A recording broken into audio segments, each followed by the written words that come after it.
ایک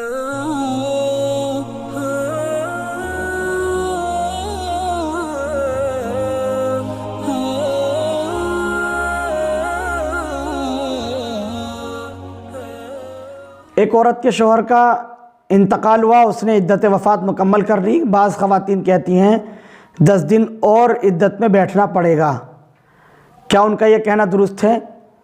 اور عورت اپنے میکے جا سکتی ہے؟ نعیم احمد پابلی خاص میرٹھ۔ اللہ سبحانہ و تعالیٰ نے ایسی عورت کے بارے میں جس کے شوہر کا انتقال ہو گیا ہو، اس کی عدت کے بارے میں یہ بات ارشاد فرمائی، وَالَّذِينَ يُتَوَفَّوْنَ مِنْكُمْ وَيَذَرُونَ أَزْوَاجًا يَتَرَبَّصْنَ بِأَنفُسِهِنَّ 4 أَشْهُرٍ وَعَشْرًا، سورہ بقرہ آیت نمبر 236۔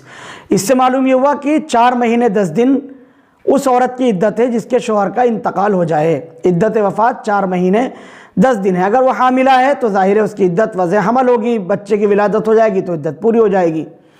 بہرحال قرآن کریم نے 4 مہینے 10 دن عدت مقرر کی ہے، تو 4 مہینے 10 دن مکمل کرنے کے بعد عدت مکمل ہو جائے گی۔ 10 دن جو ایکسٹرا بتا رہے ہیں بالکل غلط اور بے بنیاد ہے، اس کی کوئی اصل نہیں ہے۔ اور کہاں سے خواتین بتا رہی ہیں؟ ظاہر ہے یہ خود ایک غلط بات ہے، اور خواتین سے اس طرح کی بات معلوم کیوں کی جا رہی ہے کہ ان سے بات پوچھی جا رہی ہے کہ عدت مکمل ہوئی یا نہیں ہوئی؟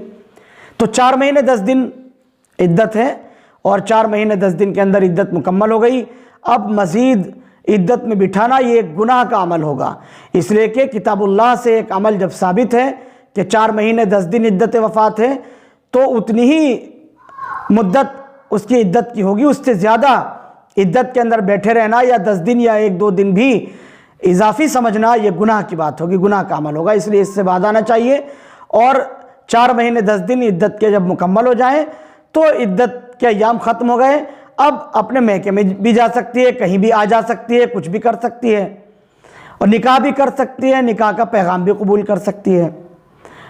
دراصل عدت سے جو پابندی عائد ہوتی ہے شریعت میں وہ یہ ہے کہ آپ عدت کے دوران کہیں دوسری جگہ نکاح نہیں کر سکتے، تو اب وہ نکاح بھی کر سکتی ہے۔ جو بھی پابندیاں عدت کے اندر تھیں وہ تمام کی تمام پابندیاں ختم ہو گئیں۔